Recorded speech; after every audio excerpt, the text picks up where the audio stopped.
Hola amigos, ¿cómo están? Nosotros somos los Testigos de Marte. Tendrá usted un minutito para hablar de nuestro Señor y Salvador Marte y sus aventuras. El segundo capítulo en el marco del mes de Marte, profe. ¿Cómo estás? Yo bien, aquí disfrutando mi nuevo atuendo. Eso.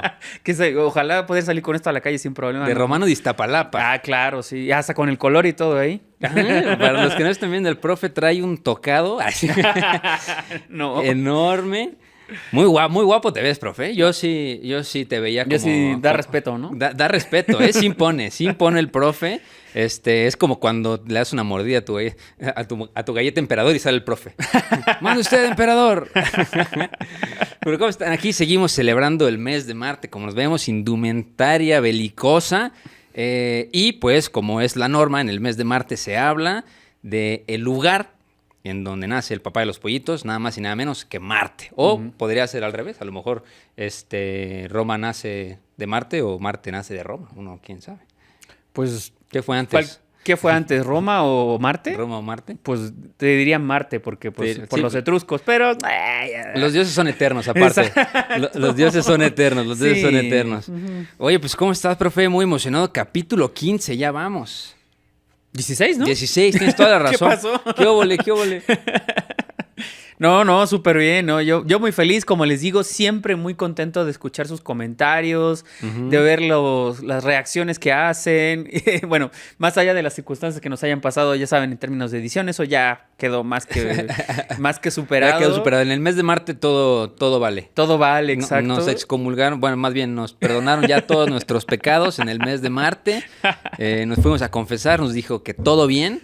Y pues el día de hoy no va a ser la excepción. Les vamos a platicar de la primer batalla librada, ¿no? Bueno, una de las primeras Una batallas. de las primeras batallas libradas que de hecho yo creo que le va... Ahora sí volvemos a las batallas.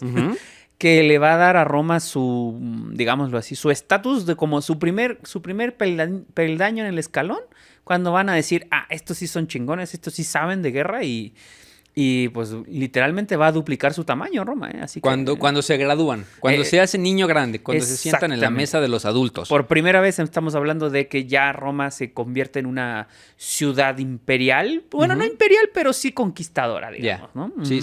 No, y aparte son de los episodios que me gustan a mí mucho porque, a diferencia del profe, cada vez que el profe me dice qué batallas vamos a tratar, por lo general yo me imagino el profe pensando en todo lo que sabe y dice, no, esta está buena. Yo me tengo que sentar a investigar y en esta encontré muy poca información porque fue una de las primeras victorias romanas, ¿no? Estamos hablando por ahí aproximadamente del año 396 antes de Cristo. Así ¿no? es. Esto fue ad urbe condita.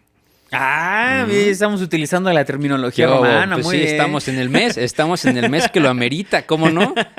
Y pues para empezar este bonito capítulo y seguir celebrando el mes de Marte, vamos a leer por aquí unos comentarios. Como siempre dice Abraham Sánchez, que lo queremos mucho, alabado sea Huitzilopochtli, y hoy le puso y sus apóstoles. ¿Qué hubo? También deberíamos algún día hacer un crossover de Huitzilopochtli o algo así. Estaría claro, interesante, ¿no? Por supuesto que sí. Daniel Taguilar dice, joyota de episodio como siempre. Un saludote, Daniel, te queremos mucho. Yes Tolu, hablando del capítulo de la batalla de Tsushima, escribe, creo que esta batalla estaba perdida desde antes de empezar. Lo épico fue el tremendo e inútil viaje que hicieron. Con un mapa hubieran quedado la explicación más épica. Pero se agradece próximamente. Mira, también Hyena23, que ha comentado varios capítulos, escribe, les faltó Salamina, que literal es el primer episodio para batallas navales. Y le contestó Lau Salas, esta batalla es el primer capítulo de este podcast. Están atentos los testigos. Los testigos están ya vimos atentos. que les gusta bastante, ¿eh? Sí. Me dice Ángel Manuel Alberto, dice, uno es jodido y no puede pagar el Patreon, pero ustedes lo que quieran. Por cierto, ya que mencionan los buques y acorazados y Japón, hagan una historia del Yamato y su historia y su caída, que se me hace que fue muy buena, ya que se necesitó mucho para hundirlo, eso sin tener toda su flota completa. Sigan así, los quiero mucho. Ángel, no te preocupes si no puedes entrar al Patreon, para empezar, porque no tenemos. Y segundo, nos apoyan más que suficiente con ver el video completo, darle like, suscribirse. Compartir el video también. Compartir el video en las redes sociales. O sea, no importa si lo ves o no lo ves, tú ponlo ahí mientras vas al súper y ahí nos vas escuchando. Y también creo que comentar es también más que suficiente. Muchas gracias a todos por sus comentarios. No nada más nos llenan de gasolina para el alma para seguir sino también hace que el video tenga más interacción y se lo recomienden a más personas, ¿no? Así es. Y el último comentario dice Ángel Miguel Martínez Ramos. Dice, la razón por la que los británicos bloquearon el canal de Suez fue porque cuando la flota del Báltico todavía estaba en el Mar del Norte, cuando le disparó y hundió un barco pesquero británico, porque lo confundieron con un barco japonés enemigo, y no será el último barco que hunden. Sí, eso es cierto, porque ellos pensaban que los rusos pensaban que los japoneses podían enviar barcos espías a destruirlos porque estaban como muy cercanos a la flota.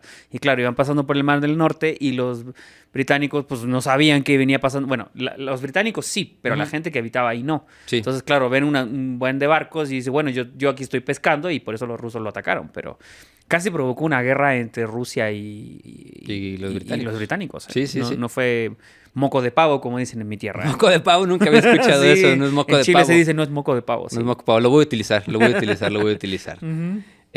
Y el último comentario que aquí lo tenía marcado para que no se me olvidara, que me gustó mucho la sugerencia, dice Josemi Borbolla.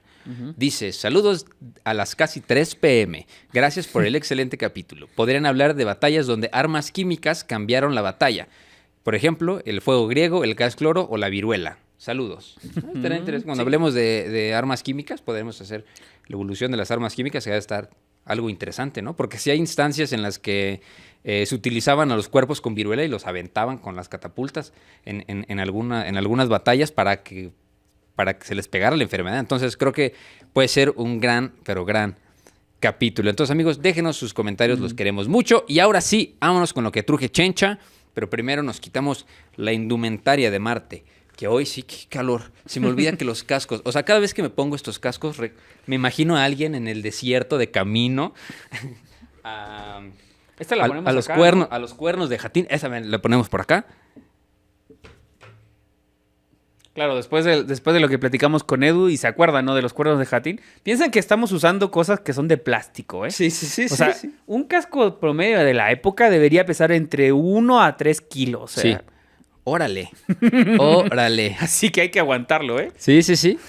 Deberíamos algún día hacer un video con unos cascos de verdad para ver si los aguantamos. Uy, yo creo que no. Yo creo que no se va a poder.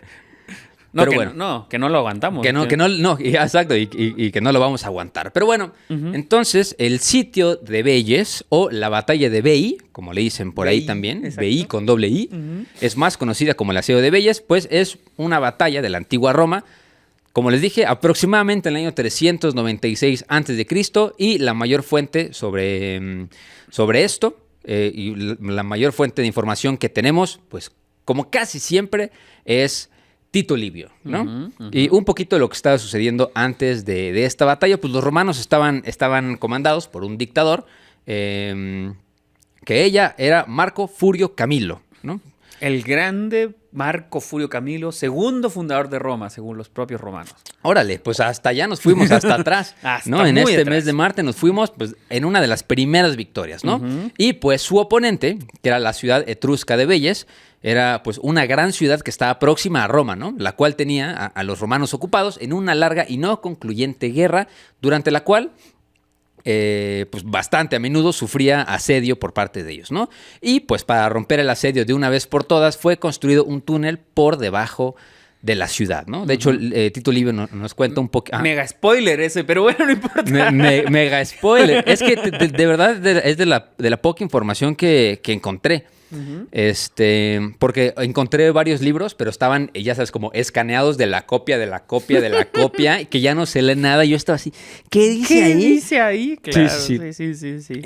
Pero Livio describe esta escena en la que los veintinos estaban listos para salir de la ciudad cuando la fuerza principal romana, acampada en el exterior, y el segundo campamento romano son atacados desde el túnel, pero ya ahorita les contaré un poquito eso. De hecho, aquí no encontré cuántas personas estaban, o sea, los beligerantes, si los tengo, que es la República Romana contra Veyes, y del lado de los comandantes, pues tenemos a Marco Furio Camilo, pero no encontré ni el comandante del lado de Veyes, de Etruria, ni la cantidad de hombres, de ¿verdad? hombres. No, es que no se sabe. No se sabe. Bueno, creo que el comandante del ejército de Veyes, pues era el rey. Sí. Entonces, si te acuerdas, búscalo ahí el nombre del rey y ya. Yo no me acuerdo cuál es tampoco, pero es un Lars. Ya, ok. Ya, sí.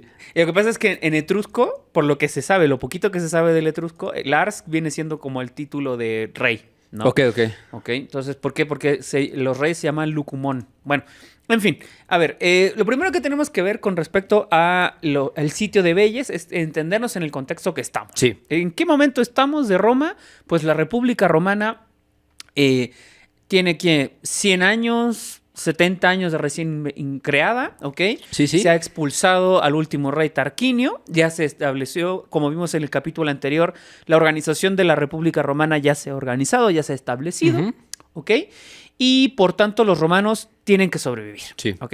Entonces, lo primero que tenemos que entender es que en el mapa que podemos visualizar, aquí en este contexto, ¿ok? Roma se ubica en la margen derecha del Tíber, o sea, más al sur, ¿ok? Y hacia el norte lo que encontramos es lo que actualmente se conoce como la región de Lacio y Toscana, hacia el norte. La bellísima Toscana donde está Florencia, Guapa, por ejemplo. sí. Siena, Pisa, una de las ciudades más bonitas de Italia, para mi gusto, están en la Toscana. Sí. Perdón, para los que se ofenden del sur, pero la verdad es que si la mera neta, los chingones están ahí. Simón. ¿Ok? Bueno, entonces, el tema es que los toscanos, en esta época no son toscanos, se llaman etruscos. Y los etruscos vienen siendo uno de los pueblos más interesantes de toda la historia de la antigüedad. ¿Por qué? Porque nadie sabe casi nada de ellos. Ya. Esto es muy interesante, ¿ok? Los etruscos son los grandes rivales de Roma en este momento y de hecho, para más de algunos, me incluyo, son los padres fundadores prácticamente de lo que viene siendo toda la tradición romana, ¿ok? Etruscos son muchos nombres de romanos, etruscos son la gran mayoría de la fundación de la ciudad original, ¿ok? En términos técnicos, sobre todo. Y etruscos también son muchos dioses romanos. Okay. Incluso a algunos parece que dicen que el propio Marte parece que vendría de una tradición etrusca. Ok. O sea, estamos hablando de que los etruscos son prácticamente el origen de Roma, básicamente, ¿ok? Y el contexto de los etruscos, voy a hablar un poquito de los etruscos porque para que entendamos bien en la situación que estamos, ¿ok? Sí. Los romanos vienen saliendo pues de su revolución, de su generación de la república y los etruscos están ahí. ¿Qué son los etruscos? Los etruscos, como les digo, chicos, son este pueblo que habita en lo que actualmente viene siendo la Toscana, ¿ok? Que tiene una estructura intermedia que viene siendo muy interesante dentro de lo que es la visión digamos, de la antigüedad, que no sabemos directamente de dónde proviene, ¿ok? Algunos, Heródoto y otros autores de la antigüedad, ¿no? Mencionan que los etruscos, bueno, Dionisio Licarnacio, que parece que vienen de lo que ahora es Anatolia, o sea, de Turquía, otros dicen que son oriundos de ahí, otros que parece que vendrían desde el norte, no sabemos de dónde llegaron los etruscos, ¿ok? Lo que sí sabemos es que los etruscos habitaron esta región del norte, centro-norte de Italia, ¿ok? Tenían una organización política muy similar a los griegos, ¿ok?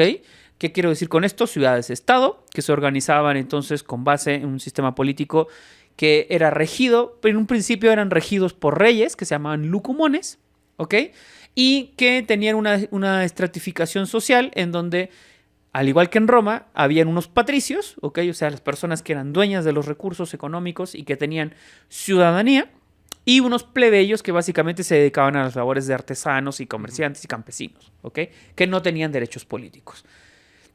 Las ciudades más importantes de los etruscos eran 12 y por eso se llamaba la Dodecápolis de los etruscos, ¿ok? De donde Veyes era una de las más importantes, que justamente era casi frontera con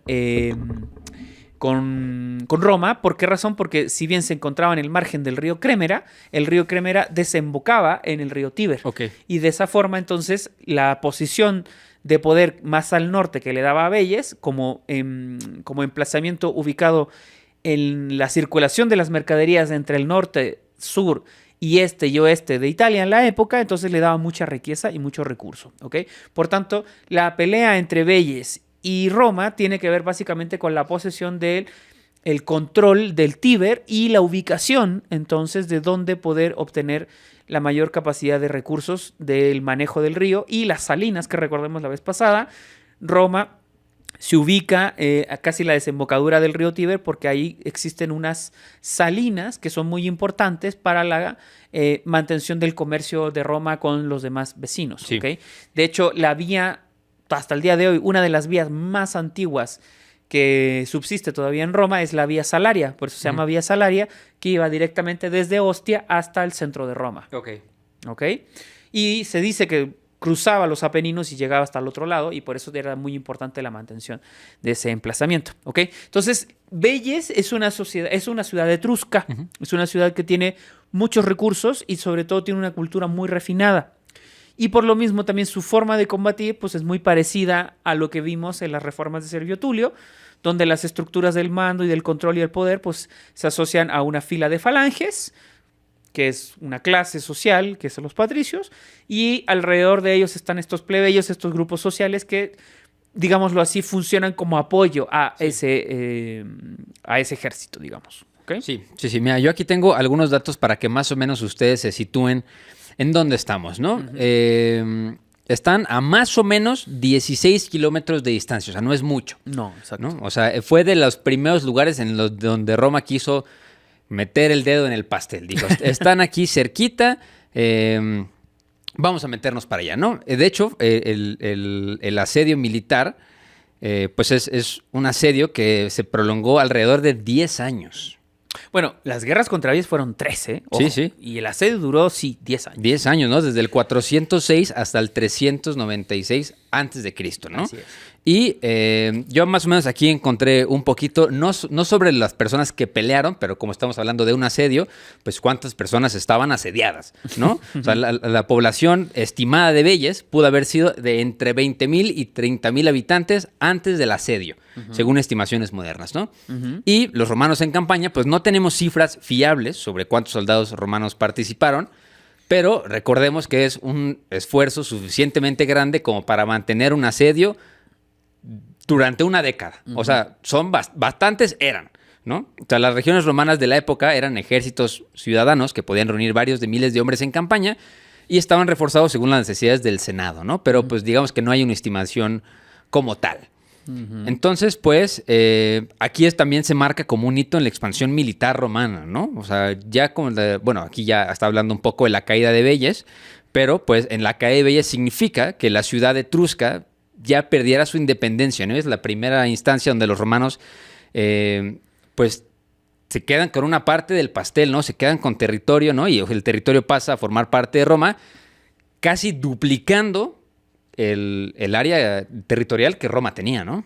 Sí, a ver, ahí hay que tener en cuenta en lo que implica lo que es Roma en este periodo, ¿ok? Hablamos de los etruscos, población grande, 30,000 habitantes en la época, pensemos que la esperanza de vida es poca, Sí. ¿ok? Y es un estatus de vida muy rudo, entonces que haya 30,000 habitantes es bastante, Sí, es una sociedad bastante rica en ese momento, ¿ok? ¿Roma qué es? Roma es una aldea. Sí. Hay que ser honestos. Sí, la aldea de los 7 montes, Claro, ¿no? O sea, Roma es una aldea, ¿ok? Que con suerte en ese momento tendrá 20,000, 10,000 habitantes, tendrá a lo mucho, ¿ok? Con una economía básicamente agraria y si no agraria, ganadera. O sea, sí se vive del comercio de las salinas que mencionamos, pero la población romana en general, pues se subsiste con la población, con el uso de las tierras, especialmente más que para la agricultura, para la ganadería, ¿ok? Si no, vayan a probar un poco de queso pecorino romano y me van a entender por qué. Sí. ¿Ok? Bueno, el tema es que los romanos en este periodo entienden que la forma de subsistir en cuanto a su posición de poder tiene que ver con una capacidad militar de derrotar a sus enemigos. Sus enemigos no solamente son los etruscos. Aquí están los volscos, están los ecuos, los sabinos, los samnitas que van a llegar en el sur, los propios griegos que están al sur. O sea, la Italia de la época, más bien la península itálica de la época, es una península que vive constantemente en conflicto. Sí. ¿Ok? Entonces, para sobrevivir tienes que tener una capacidad militar que te permita subsistir. pero también, que no es menor, también tienes que tener una capacidad de hacer aliados muy importante. Entonces, por un lado, los etruscos tienen su liga, los romanos tratan de integrarse a la Liga Latina, que son varias ciudades latinas, luego se pelean con ellas, luego se subsisten, luego no pueden, luego sí, luego no. Es una situación bastante compleja, como bien nos relata Livio, ¿ok? Pero llega un momento, hacia fines del siglo V, ¿no? Comienzos del siglo IV, llega un momento en el que Roma como tal ya ha logrado consolidarse dentro de lo que es el espacio geográfico donde existe en ese momento, que es el margen del Tíber y los alrededores, ya ha logrado consolidarse como una aldea medianamente fuerte. Pero producto de la disputa comercial que tiene con Veyes, se están literalmente yendo a pérdida en términos económicos, ¿no?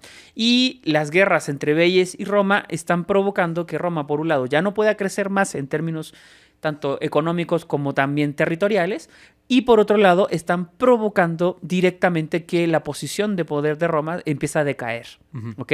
¿Y eso qué implica? Si la posición de Roma empieza a decaer, a los enemigos que ya ha derrotado, como mencioné, que son los ecuos, los volscos, los samitas, etcétera, empiezan a tomar poder, ¿ok? Y entonces lo ven como una posibilidad de tomarla directamente, y eso es complejo, ¿ok? Bueno, y entonces, ¿qué empieza a provocarse? Los romanos, en el año 406, más o menos, se dan cuenta que Veyes es la gran piedra de tope que les provoca, digámoslo así, la no posibilidad de expandirse y consolidar su poder. Era porque tenían el acceso al río Tíber y las rutas comerciales, ¿no? Bueno, el Cremera primero y el Tíber, que pues es una serie de afluentes, a fin de cuentas. Sí, sí. ¿Okay? El tema es que los romanos controlan, por ejemplo, la posesión de las salinas en Ostia, pero no pueden ir hacia adentro. ¿Por qué? Pues porque están ahí los vellanos, ¿no? Y los vellanos que están justo ahí en ese espacio, entonces dicen a los romanos, sí, comerse hacia afuera, donde están los etruscos en el mar, pero no puedes ir hacia los Apeninos y hacia el norte, que es donde hay más recursos, ¿no? Entonces los romanos lo ven como la imposibilidad de poder, digamos, consolidar ese poder directamente, y por eso quieren salir de ese problema, ¿ok? Y entonces Veyes en este año, el 406 más o menos, empieza otra vez las hostilidades, haciendo lo que hacen los pueblos de la antigüedad en este momento. ¿Qué es lo que hacen? Saquear espacios, retirar y sobre todo destruir posiciones, ya sea comerciales, puestos avanzados, y sobre todo lo que ellos llamaban que es saquear el territorio en cuanto a la ganadería y la agricultura que tengan ahí. O sea, el saqueo de territorio es algo muy común, ¿ok? Y entonces empiezan a saquear territorio romano, ¿no? Y los romanos pues responden con la posibilidad de, digamos, devolver el golpe, ¿no? Aquí se produce una serie de enfrentamientos muy complejos. Está la batalla del río Cremera, que en algún momento veremos, ¿no? En el que básicamente los romanos no están tan organizados militarmente como lo podrían estar, ¿ok? Se produce la casi destrucción de una familia completa, que son los Fabios, en esta batalla de río Cremera, ¿ok? Y entonces los romanos están entre, la lucha, perdón, está entre gana Veyes, gana Roma, gana Veyes, gana Roma, y entonces se produce un statu quo, ¿ok? Finalmente, ¿qué deciden hacer los romanos? La única forma de frenar definitivamente la posibilidad de que Veyes se consolide como el gran rival de Roma, pues es ponerle sitio, ¿ok? Entonces, la primera vez en la historia de Roma que los romanos deciden hacer un asedio como tal, va a ser en esta batalla del sitio de Veyes, ¿okay? Sí, es lo que te iba a preguntar, que casi no hemos escuchado en los capítulos asedios permanentes, porque lo que les platicamos ahorita en el capítulo pasado, si bien lo recuerdas, es que las campañas eran estacionales. Eran estacionales. ¿No? Nunca nadie, o sea, era algo bastante innovador para la época, ¿no? Un asedio permanente de tanto tiempo. Bueno, no sé si ellos pensaban que iba a ser tanto tiempo, pero es que ese es el tema, ¿no? Ellos no pensaban que iba a ser tanto tiempo. O sea, ellos pensaban que bastaba con que los vellanos fueran cercados en su espacio y de esa forma pues evitar que su ejército saliera a destruir y a saquear el territorio romano. El tema es que como Veyes era una ciudad muy rica, ¿ok? Para la época era una ciudad muy rica y estaba emplazada en una especie de promontorio, ¿ok? Muy bien defendido, con una buena muralla, entonces, y con una capacidad también de obtener recursos agrícolas de alrededor, bastante bien. Entonces los romanos se dan cuenta que, primero, el asedio va a ser largo, y segundo, la forma de poder, digámoslo así, desarrollar ese asedio es por medio de hacer un asedio mutuo. Esto es muy interesante. Ok. Los sitios de las ciudades hasta ese momento en general, pues era básicamente pones tu tropa en un espacio de la ciudad y la apuntas con armas de largo o mediano alcance para pues destruir sus murallas, ¿no? Lo que hacen los romanos es que se dan cuenta que por los vellanos tienen unas murallas demasiado buenas como para poder enfrentárseles directamente. Y lo otro es que también tienen armas de asedio ellos que pueden contrarrestar las propias armas de los romanos. Ya. Entonces, ¿qué tienen que hacer los romanos? Lo que va a hacer Julio César en la batalla de Alesia. Hacer lo que se llama una contravalación de la propia muralla de Vélez, ¿no? En esto los romanos lo van a tener sumamente claro siempre, ¿ok? Ellos entienden que para poder sitiar una ciudad lo primero que hay que hacer pues, es evitar que se comunique con el alrededor, Sí. ¿ok? Y segundo, lo más importante es tenerla de tal forma, además que no se comunique, tenerla sometida a un fuego o a un ataque constante para evitar entonces que pueda hacer algún movimiento de ataque, ¿ok? Sí. Los romanos la primera vez que lo van a hacer va a ser en Vélez. Después lo va a hacer Julio César en Alesia. Pero también lo van a hacer los romanos, por ejemplo, en la toma de Jerusalén. Sí. En el año 66, durante el gobierno del emperador Vespasiano. Pero eso ya, Tito más bien, que es la que toma Jerusalén. Pero eso ya lo veremos posteriormente, ¿ok? Bueno, entonces, ¿qué es lo que va a hacer el ejército romano? Se va a plantar ahí, va a hacer una contravalla, así directamente a la ciudad de Vélez, y ahí se va a poner con sus campamentos a esperar que los vellanos se mueran de hambre. Sí. Cosa que nunca pasa. No, sí, no. ¿Ok? Y entonces, dice, ¿qué hacemos? ¿Cómo lo podemos entender? ¿Cómo lo podemos interpretar? ¿Ok?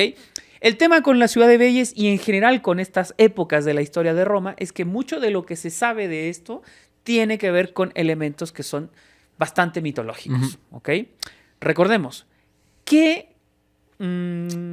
literato, o más bien, qué relato, esa es la palabra, qué relato de la antigüedad también habla de un sitio que duró 10 años? Te pregunto, Iker. No sé. Sí sabes. O sea, sí sé, pero no lo traigo ahorita puesto. No, sí sabes. ¿Sí? A ver, ¿te suena Aquiles? Ah, sí, claro.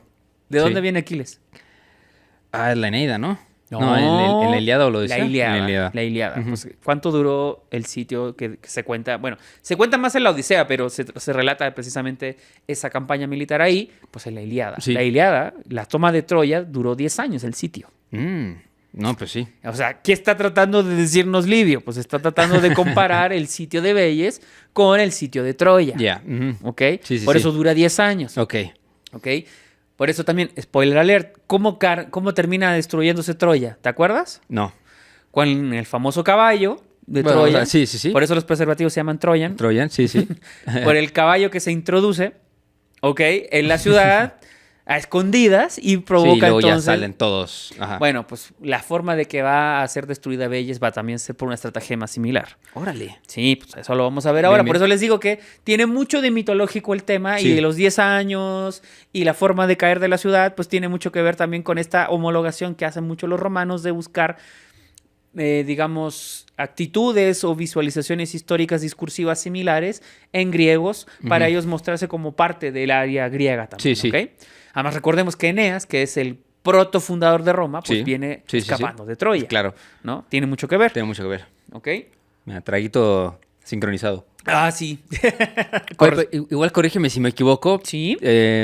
Pensando un poco en el capítulo pasado, Sí. ya por estas épocas es cuando Roma ya empieza a pagar el stipendium, ¿no? A los soldados, que dices, ¿quién tiene 10 años para pararse ahí? Es lo mismo que yo pensé, dije, en esta época los romanos, pues ¿quién tiene 10 años para desatender el campo? Pero dije, no, ya más o menos por estas épocas Roma ya le paga a los soldados. Entonces, pues ya es tu trabajo, ni modo. Es que, a ver, hay que tener aquí una pequeña aclaración. Sí. Roma no paga soldados.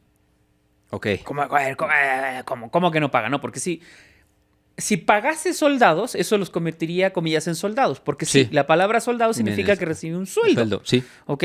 Entonces, ¿el stipendium es un sueldo? No. Lo que hacen los romanos es pagar una compensación. Y esto es lo que hay que tener en cuenta, porque a veces se produce un error. Los romanos le pagaban un estipendio a sus soldados, más bien a sus milites. Ese es el concepto. Sí. Milites, a sus miles.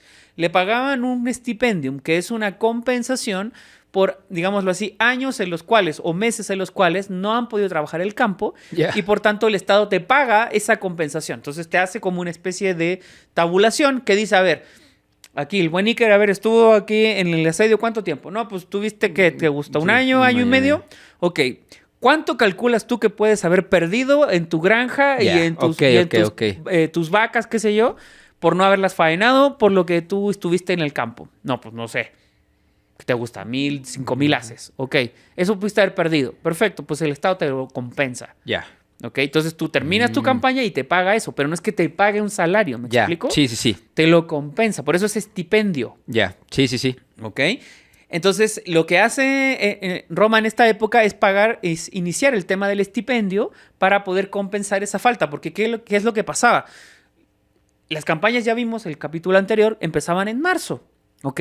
Y entonces, pues empieza en marzo la primavera, qué sé yo, y termina la fecha de la temporada de verano. Y dicen, bueno, pues hay que guardarse porque hay que preparar el campo al año siguiente, ¿no? Y si estás en el sitio, te imaginarás a los generales diciendo, bueno, a ver, usted aquí no se me va nadie, porque si se me va alguien, usted no está en su puesto, pues por ahí se meten los villanos y nos atacan a todos, ¿no? Así que no te puedes ir. No, pero ¿y mi campo qué? Pues ni modo. Sí, ¿para qué llegaste aquí? ¿Para qué llegaste aquí, no? Sí. Entonces, no, ¿qué es lo que hacen los romanos? Pues empiezan a hacer eso. Empiezan a pagar esos estipendios a los legionarios que se tienen que retirar y los van intercambiando de esa forma. Con eso logran mantener digamos, el vallado, el asedio bien. Ahora, ¿a quién se le ocurrió el pago del estipendio? ¿A qué no sabes? No lo sé. Pues al mismo que está dirigiendo la tropa. Marco Furio Camilo. Sí. Por eso Marco Furio Camilo es tan importante por los romanos. Esta es una de las razones. Sí. ¿Ok? Porque él es el que establece el pago del estipendio. Porque claro, pues se le empiezan a ir los soldados, se le empiezan a desertar y dicen, me estoy quedando sin tropas para poder aguantar el sitio. ¿Qué voy a hacer, no? Sí. Y entonces él propone el estipendio. ¿Por qué lo puede hacer? Pues porque Marco Furio Camilo es proclamado dictator de Roma o dictador. ¿Qué es el dictador? Más o menos un poquito lo mencioné el capítulo anterior, pero no lo detallé. ¿Ok? Dentro de las diferentes magistraturas romanas hay magistraturas de dos tipos, las que son ordinarias y las extraordinarias. Ordinaria quiere decir que se mantiene durante un tiempo normal, que eso es lo que normalmente se hace. ¿Ok? Extraordinaria quiere decir que son magistraturas que se hacen para resolver un tema coyuntural o una situación en particular. ¿Ok? Y la magistratura, extraordinaria por excelencia es la dictadura. Sí. ¿Ok? Fíjense cómo se va a cambiar el concepto. La dictadura en la antigua Roma, en la República Romana, es básicamente la proclamación de uno de los diferentes senadores. Acuérdense que en esta época creo que son 200 senadores el máximo, luego van a ser 300. Pero de los 200 integrantes del Senado de Roma, ¿ok?, uno de ellos es elegido por ellos mismos durante 6 meses con todos los poderes, esos auctoritas, potestas, y acuérdense el que hablábamos de la vez pasada. Imperium, ¿ok? O sea, tiene poder de convocar a los dioses, tiene poder de convocar a las asambleas, al senado, a la magistratura, y además tiene mando de la tropa. O sea, básicamente es un rey. Sí, claro, sí. ¿Ok? Sí. Es un rey, pero solamente durante 6 meses, o bien lo que dure el problema que hay que enfrentar. Es lo que piensa Donald Trump ahorita con la guerra, ¿no? Una cosa así, exactamente. ¿Okay? Bueno, el tema de los dictadores va por ahí. Sí, sí, claro. Lo voy a aclarar ahorita cómo se modificó esa palabra a otra cosa. ¿Okay? Bueno, el dictador entonces solamente puede gobernar durante 6 meses continuos o bien mientras se resuelva el tema de para lo que fue convocado. ¿Ok? No más de un año. Ojo, o sea, se puede renovar el mandato, pero no más de un año, ¿ok? Si pasó el año y la dictadura entonces no pudo resolver el problema, entonces se cambia de dictador, ¿ok? Siempre es así, ¿ok? ¿Por qué Marco Furio Camilo fue proclamado dictador? Pues porque el problema era que llevaba el sitio de Bélias 9 años y no se resolvía el tema, entonces los enfrentamientos, las luchas seguían estando ahí presentes, la circunvalación, y sin embargo no había solución. Entonces los romanos dijeron, pues a ver, ¿cómo resolvemos esto? Busquemos a alguien o algo que lo resuelva. Y proclaman a Marco Camilo, que había participado en campañas anteriores contra Veii y otros pueblos, y había sido un gran estratega. Entonces dijeron, pues Marco, usted se avienta. Ha sido convocado. Exacto, you summon. Y entonces resuélvanos el problema, ¿ok? Y entonces Marco dice, bueno, el primer problema es que los que se supone que están haciendo el asedio, pues se tienen que retirar cada cierto tiempo, entonces quedan huecos y pues... Y por ahí se cuelan. Y claro, y se nos friega el asedio, y entonces lo primero que hay que hacer es tener a la gente contenta en cuanto a nivel económico, ¿ok? Entonces él crea el estipendio. Y lo segundo, que es muy interesante, tiene que ver con el tema mitológico religioso. Cuando ya íbamos por el año 396, empezando el año 396, los romanos, que eran muy vinculados, asociados al tema de los prodigios que habíamos platicado la vez pasada y todo lo que es el tema religioso teológico de ellos, entonces empiezan a haber señales dentro de la geografía de Roma de la época que les empiezan a llamar la atención. Una de las más importantes es, que nos cuenta Livio, es que se dan cuenta que el lago Albano, que era uno de los lagos que estaba muy cerca actualmente de Roma, ahora actualmente ya es parte de Roma, ya no existe el lago Albano, pero pues había un espacio. Acuérdense que Roma alguna vez fue todo. Exacto. En ese territorio, el lago Albano se empieza a desbordar. Dicen los romanos, pero dicen, pero no ha llovido, no ha habido. Sí, ¿Qué pasa, no? Y entonces dicen, chin, ¿qué ocurre? ¿No? Esto será bueno, esto será malo. Y entonces deciden enviar al oráculo de Delfos una comisión para preguntar qué está pasando, ¿no? ¿Qué está pasando?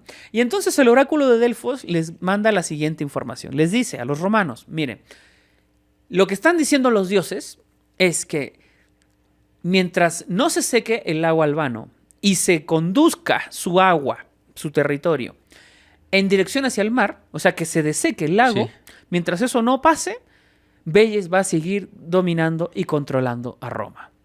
No, pues. Okay. Entonces, básicamente los romanos habían entendido bien. Los dioses estaban diciendo, mientras, si quieren fregarse a los vellanos, primero tienen que ponerse atención en esto. ¿Okay? Y entonces, Camilo lo primero que hace es ponerse a trabajar para hacer la planificación, ¿cierto?, de la desecación del lago Albano. ¿Ok? Y de la intubación, más bien, del lago Albano. Y, por otro lado, busca la forma, entonces, de enfrentarse y derrotar finalmente a Veyes. ¿Ok? El oráculo da una pista. ¿Cuál es la pista? Que básicamente, por una obra de infraestructura, es que Veyes va a ser derrotada. ¿Ok? ¿Cuál podría ser la obra de infraestructura? Todo el mundo empieza a decir, ¿de qué manera? ¿De qué forma? ¿No? Y entonces, Marco se da cuenta, bueno, más bien Camilo.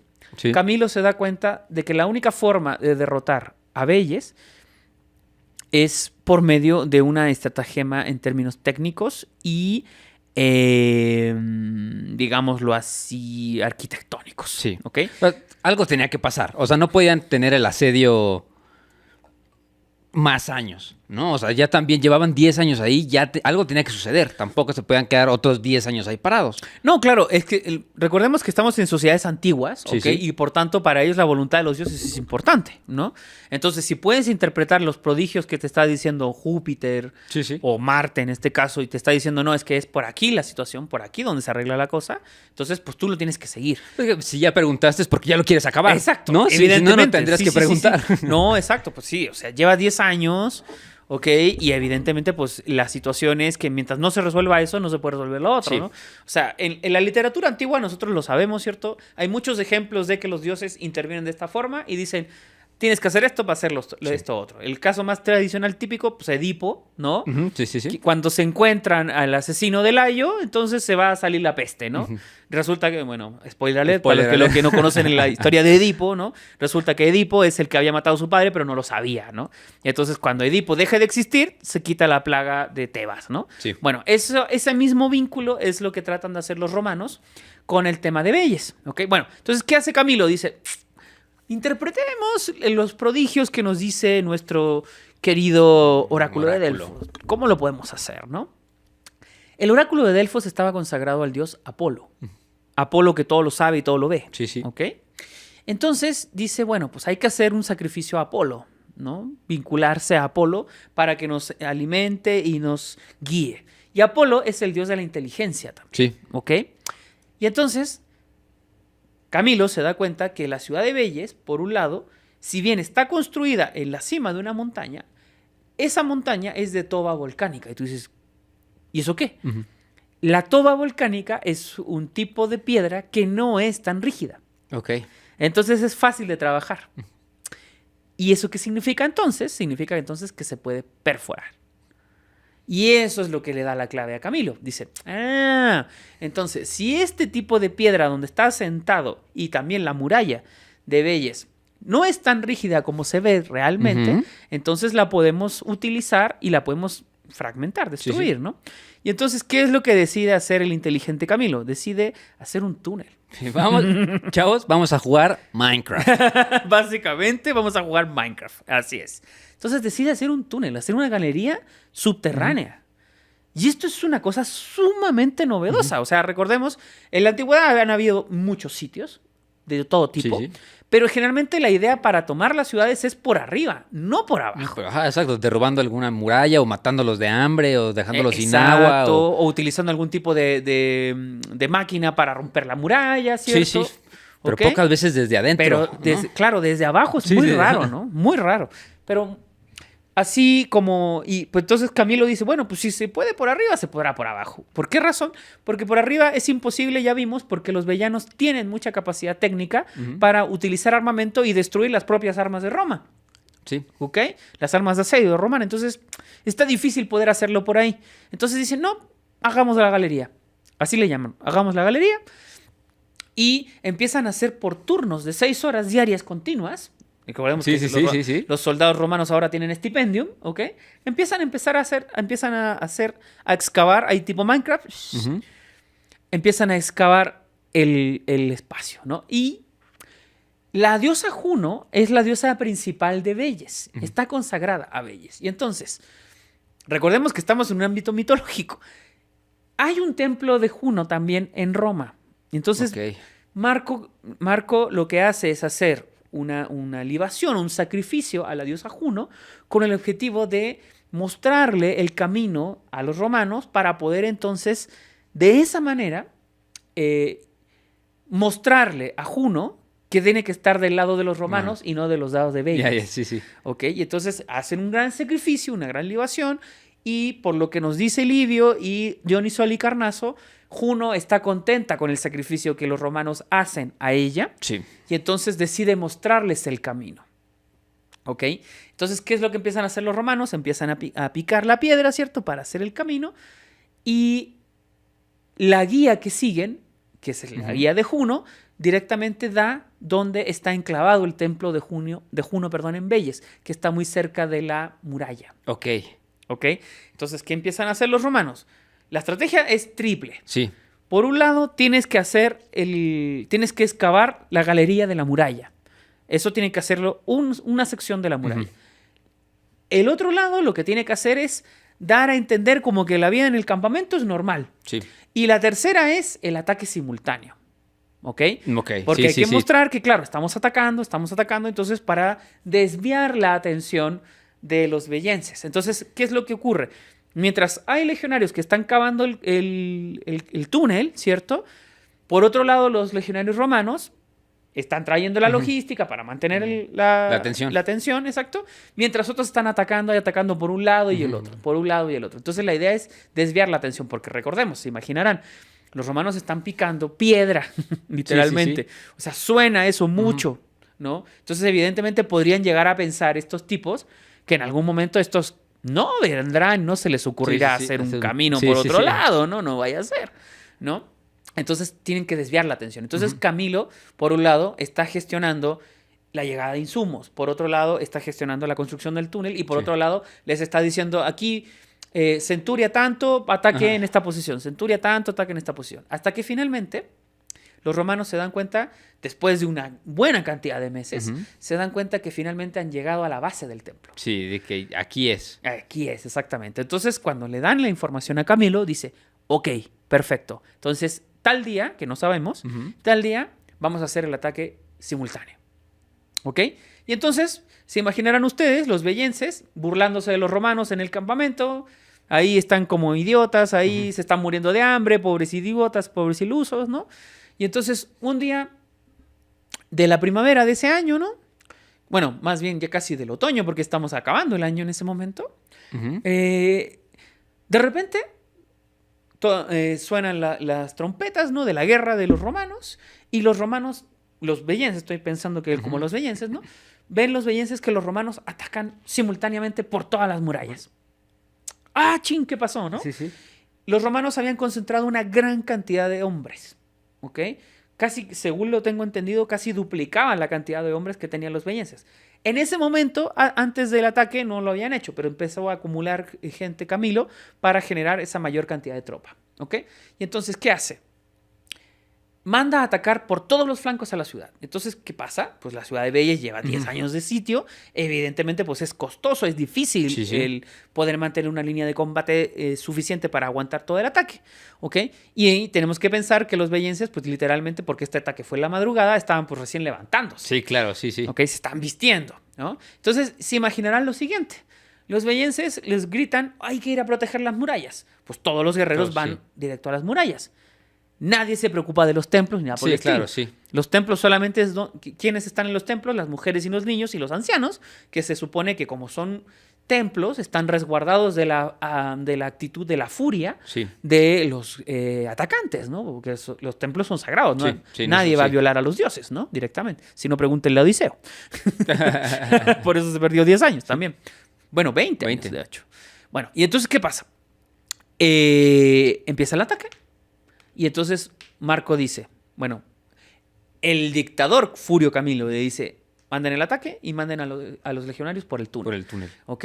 Entonces, a su mejor fuerza de élite, cual batalla de Troya, ¿cierto? Cual caballo de Troya, su mejor fuerza de élite, la mete por el túnel, dan el último picotazo, se cae la base del templo de Juno, se abre el espacio y por ahí entran todos. Entran los legionarios romanos. Y entonces se imaginarán, todo el mundo dice, bueno, dentro de Bélice, de repente se siente un estruendo, imagínense, se cae el piso, se abre un hoyo y de ahí salen una cantidad de tropas, no se sabe cuántas, ni se sabe quiénes eran, pero salen por ahí una cantidad de soldados y empiezan a darle, pero de todo. Por todos lados, por afuera y por adentro, ya no te puedes defender de eso. No, pero espérate, porque lo primero es que, acuérdate que ahí hay ancianos y mujeres, están ahí. Y los romanos pues los empiezan a matar a todos, claro. Y pasan por el túnel, no tocan obviamente nada en contra de Juno, nada. Avanzan y se van ¿a dónde? Pues directamente a los muros de la ciudad, que es donde están vistiéndose, poniéndose las ropas, los diferentes bellenses, ¿no? Y de repente, claro, dicen, oye, pero si el ataque no es por las murallas para afuera, ¿por qué hay romanos aquí? Aquí adentro. ¿Qué onda, no? ¿Qué pedo? Y entonces, claro, los romanos empiezan a entrar, algunos por el túnel, empiezan a entrar en masa por el túnel, mientras los otros que están en las murallas atacando se dan cuenta que sus compañeros están entrando y entonces duplican el ataque, ¿no? Entonces los bellenses, por un lado, dicen, ¿qué pedo?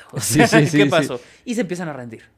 Y finalmente, la poderosa ciudad de Bélice, que era básicamente una de las más fuertes de la Dodecápolis etrusca, termina siendo derrotada por una aldea más al sur, protoetrusca, como eran los romanos. A 16 kilómetros, que en un buen día, con buena visibilización, la puedes ver. Sí, ¿no? Sin problema, exacto. Así como vemos aquí nosotros el exacto, como ves aquí Puebla.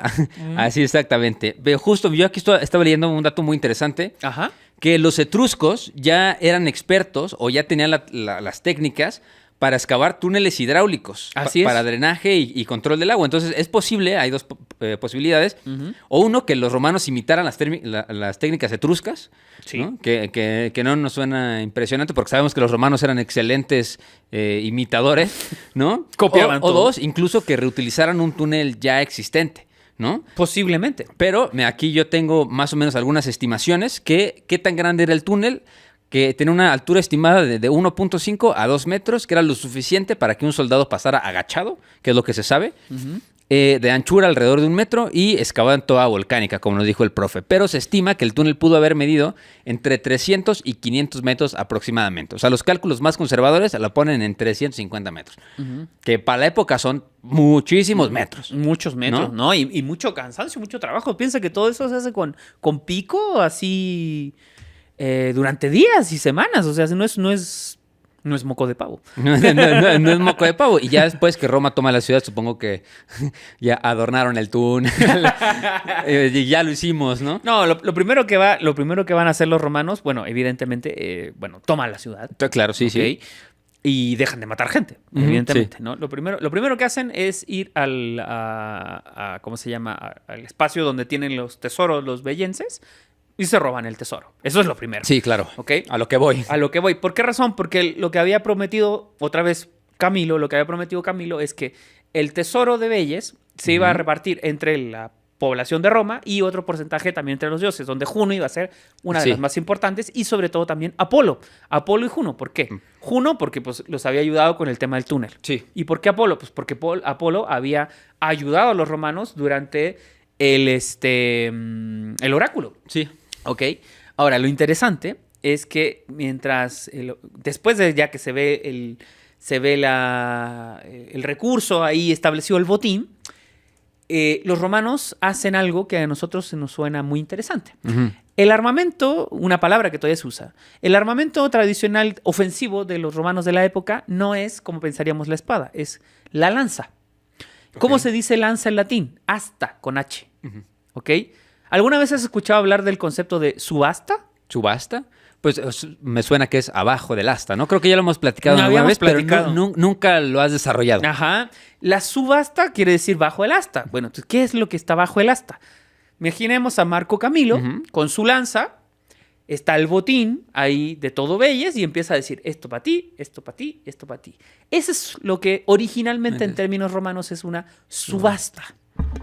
Que es la subasta que nosotros hablamos sí. actualmente, ¿ok? Tiene que ver con esa asta, Ok. ¿ok? Bueno, empieza la repartija, digámoslo así, en palabras burdas, de los recursos de Velles, ¿ok? Y en eso, Marco Camilo empieza a dar un discurso. Y aquí viene una cosa muy interesante, muy propia de los romanos. Pero cuando termina de dar el discurso, se tambalea y se cae. Sí, algo leí. Y todo el mundo, y entonces todos los legionarios romanos quedan como, Sí, ¿qué sí, sí. significa eso, no? Que para los romanos todo tenía que... Todo tiene un tenía- sentido, Sí, chavos. sí, claro. Es que eso es lo que creo que hay que tenerlo súper en cuenta. Estamos Sí, sí. hablando de una sociedad preindustrial. No, a ver, desde el momento uno, desde que ven, ¿cuántos eran? Siete pájaros romando sobre Rómulo y Remo. O sea, todavía no existía Roma y ya estaban. Y ya estaban los pájaros Ya ahí dando estaba. vueltas. Sí, Claro, sí. Remo tiene 7, bueno, 6 Seis, creo, ajá. y Rómulo tiene 12. Sí. Sí, el de los 12. El de los 12, claro, ¿no? Entonces, claro. Bueno, pues aquí este país también está con el tema del águila y el nopal, así que de Sí, pájaros todo. aquí se Sí, sabe. sí, se sabe. Así que no, ¿eh? No empecemos por ahí.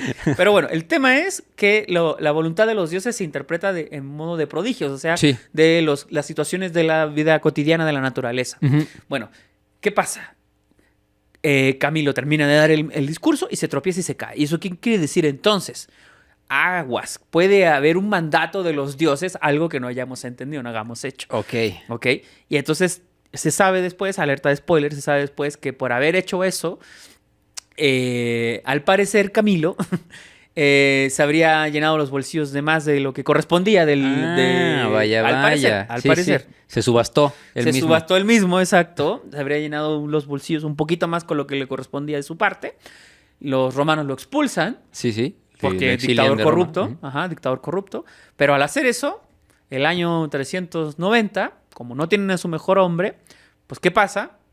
Pues llegan los galos de Breno desde el norte y saquean Roma. Ujú. Y De ese, las- re- Sí, sí. y ese recurso que los romanos habían utilizado para ganar la ciudad de Velles, por haberse quedado con Velles, pues los romanos tuvieron que dárselo a los galos para que se fueran.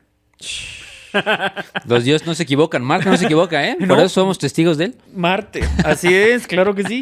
Y bueno, y el tema es que entonces finalmente Velles desaparece del mapa, ya. Ujú. Los etruscos de ahí en adelante empiezan a menguar, empiezan a desaparecer dentro del ámbito del poderío de la antigüedad en Italia, ¿ok? Hasta que finalmente por ahí del año 271 antes de Cristo, ya finalmente cae la última ciudad etrusca de la época, que creo que es Tarquinia, no me acuerdo el nombre exacto, y los etruscos dejan de existir. Sí. O sea, gracias a que los romanos pues, terminaron derrotando finalmente a los etruscos, en este momento, en este contexto, casi no sabemos nada de los etruscos. por nada. Sí, no, por nada. O sea, sí. y lo más interesante de todo esto, en parte, aparte de esta situación, es que los etruscos, por ejemplo, tenían su lengua, tenían su escritura. Hasta el día de hoy no se sabe cómo era su escritura. ¿Ok? Se sabe que su lengua, o sea, que sus letras están emparentadas, son como una especie de proto-latino y proto-griego, o sea, como que están entre medio de ambas. Sí, sí. ¿Ok? De hecho, se dice que la escritura del latín, pues posiblemente, provenga de la incorporación de la escritura etrusca en Roma. Órale. ¿Ok? Tendría a lo mejor un vínculo directo. ¿Ok? Ahora, lo interesante es que no sabemos cómo se lee el etrusco hasta el día de hoy. Hasta el día de hoy. No sabemos eso. Tampoco sabemos más allá de sus organizaciones, nada.